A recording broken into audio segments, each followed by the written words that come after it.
내가 말한 것처럼 지금 두 순례자는 이 시장을 반드시 통과해야 했다. 그들이 시장으로 들어가자 시장의 모든 사람이 동요했다. 도시 전체가 그들에 대해서 왁자지껄했다. 여기에는 몇 가지 이유가 있었다. 첫째, 순례자들이 입은 옷은 시장에서 거래되는 옷과 달랐다.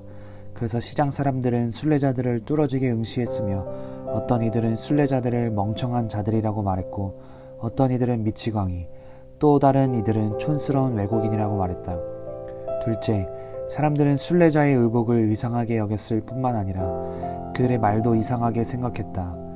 순례자들이 하는 말을 이해할 수 있는 사람이 거의 없었기 때문이다. 순례자들은 가나안 말을 사용했으나 시장 사람들은 이 세상의 사람들이었기 때문이다. 그래서 시장의 이 끝에서 저 끝에 있는 모든 사람이 그들을 야만인으로 보았다. 셋째, 상인들이 두 순례자를 불쾌하게 여겼던 것은 그들이 상품을 경시했고 상품에 전혀 관심을 두지 않았기 때문이다.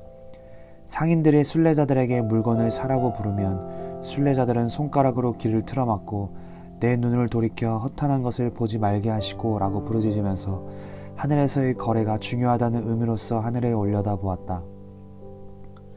한 상인이 조롱하면서 순례자의 움직임을 바라보다가 말했다. 무엇을 사려고 합니까?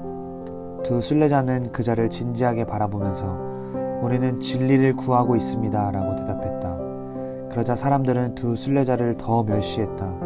어떤 이는 순례자들을 조롱했고 어떤 이는 비웃었으며 어떤 이는 꾸짖었고 어떤 이는 다른 사람들에게 그들을 때리라고 소리쳤다. 마침내 소동이 일어났고 시장은 크게 시끄러워졌으며 모든 것이 혼란에 빠졌다.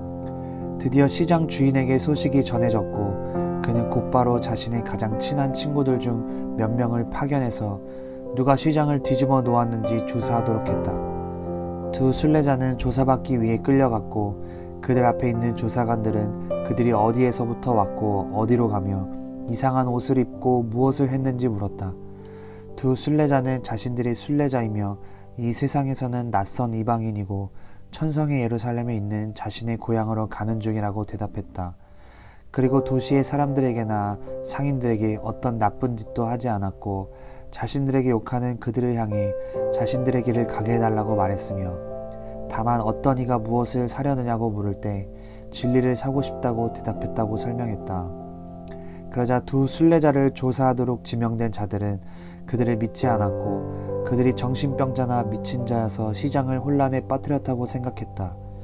그들은 순례자를 잡아서 때렸다. 진흙으로 순례자들을 더럽혔으며 그들을 철장에 집어넣었다. 두 순례자는 시장에서 모든 사람들의 구경거리가 되었다. 순례자들은 얼마 동안 사람들의 놀림거리와 악의와 복수의 대상이 되었으며 시장 주인은 순례자들이 당하는 모든 일에 대해 계속 비웃고 있었다. 그러나 순례자들은 인내했으며 욕을 욕으로 갚지 않았다. 오히려 그 반대로 그들을 축복했고 나쁜 말에 대해서 선한 말을 했으며 모욕에 대해서는 친절로 응답했다. 시장에 있는 어떤 이들은 순례자들을 더 주의 깊게 관찰해 보았는데 이들은 다른 사람보다 편견이 없었다. 그래서 이들은 순례자들을 계속해서 학대하는 것은 비열한 행동이라고 비난하기 시작했다. 그러자 다른 사람들은 화를 내면서 그들도 똑같이 나쁜 자들로 간주했다.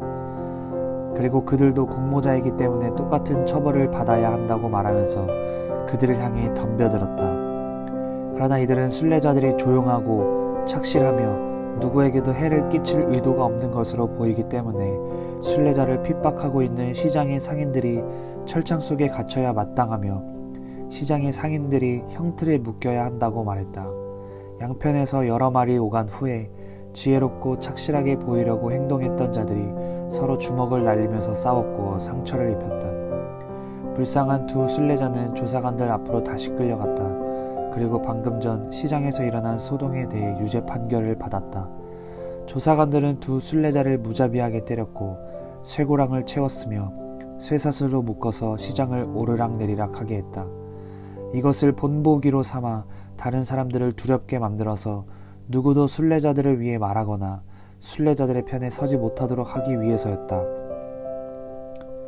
그러나 크리스천과 성실은 더 지혜롭게 처신했으며 그들을 향해 쏟아지는 모욕과 수치를 온유함과 인내로써 받아들였다. 이런 그들의 행동은 소수의 사람들이 순례자의 편에 서도록 했고 반대편 사람들을 더욱 화나게 했다.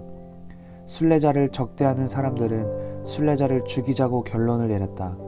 그들은 순례자들이 소란을 피웠으며 시장 사람들을 혼돈에 빠뜨렸기 때문에 철장이나 형틀로는 부족하고 반드시 죽여야 한다면서 순례자들을 위협했다. 그들에게 추가적인 명령을 내리기 전까지 철장에 다시 가두라는 지시가 내려졌다. 그래서 순례자들은 철장에 갇혔고 그들의 발은 대에 묶였다. 여기에서 순례자들은 자신들의 신실한 친구인 전도자에게서 들은 말을 다시 기억했다. 그리고 전도자가 그들에게 일어날 일에 대해 말한 것을 생각하면서 자신들이 가는 길과 고통을 더욱 확신하게 되었다.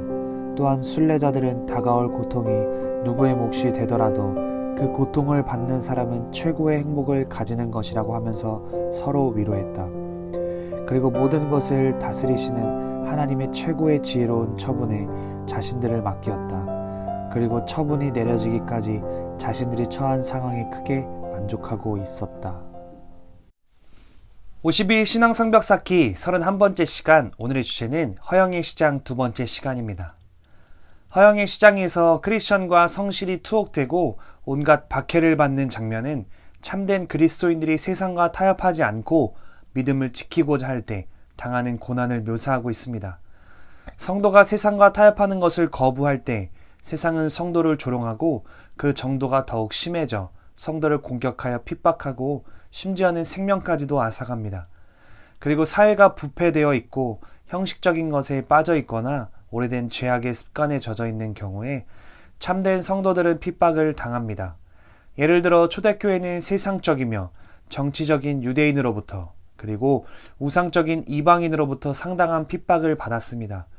그리고 종교개혁과 청교도 운동이 일어났을 때에는 형식에 의존하고 있는 교회와 부패한 교회가 바른 교회와 성도들을 핍박하고 죽였습니다.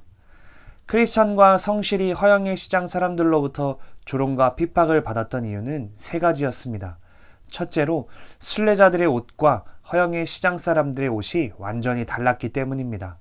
즉, 그들과 세상 사람들의 삶의 방식이 너무 달랐기 때문이었습니다. 그들은 세상에 살지만 세상에 속해 있지 않았습니다.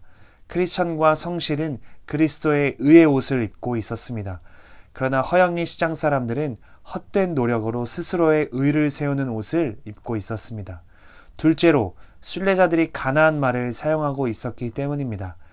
크리스천과 성실의 언어는 은혜의 말들이었지만 허영의 시장 사람들의 언어에는 마음의 악함이 그대로 표현되어 있었습니다.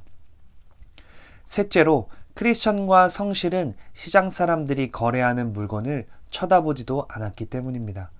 두 순례자는 세상적인 동기, 목적, 이상으로부터 완전히 분리되어 있었으며 전혀 영향을 받지 않았습니다. 왜냐하면 천성의 도시를 우선적으로 부지런히 찾고 있었기 때문입니다. 그래서 두 순례자는 상인들의 부르는 소리에 귀를 막고 하늘을 우러러 보았으며 무엇을 사고자 하느냐는 시장 상인의 질문에는 진리를 사고자 한다고 대답하였습니다. 허영의 시장에서 심령이 거룩하게 된 자들과 세상의 영에게 지배받는 자가 분명히 드러났습니다. 크리스천과 성실의 분명한 신앙 고백과 고백에 일치되는 행위는 세상과 완전히 구별됩니다. 이는 오늘날 우리에게 필요한 은혜의 모습입니다. 오늘날 교회는 세상과 구별이 부족합니다. 오히려 교회가 세상을 추구하고 세상적인 방법을 동원하여 세상적인 목적을 이루려는 실수를 하곤 합니다. 주님께서 거룩하게 구별한 것을 실용성을 위해서 무너뜨리고 있음을 보게 됩니다. 따라서 회개하고 주께서 구별하신 것을 지키려고 애써야 하며 그것을 위해 핍박받는 것에도 우리는 인내해야 할 것입니다. 우리의 모습은 세상이 볼 때 어떠할까요? 그리스도인으로서 구별된 모습일까요? 아니면 그들과 다를 바 없는 모습일까요? 하나님은 우리에게 계속해서 구별되라고, 거룩해지라고 말씀하십니다. 세상과 분리되는 것이 아닌 세상 안에서 거룩함을 나타내는 자로 살아내길 원하시는 것입니다. 오늘 하루 우리의 삶이 하나님께서 기뻐하시는 거룩한 삶이 될 수 있었으면 좋겠습니다. 함께 기도하겠습니다. 하나님, 오늘도 주님 말씀 앞에 섭니다. 나를 구별하여 주님 앞에 내어드리오니 주님 거룩한 삶을 살아갈 수 있도록 도와주세요. 감사드리며 예수님의 이름으로 기도합니다. 아멘.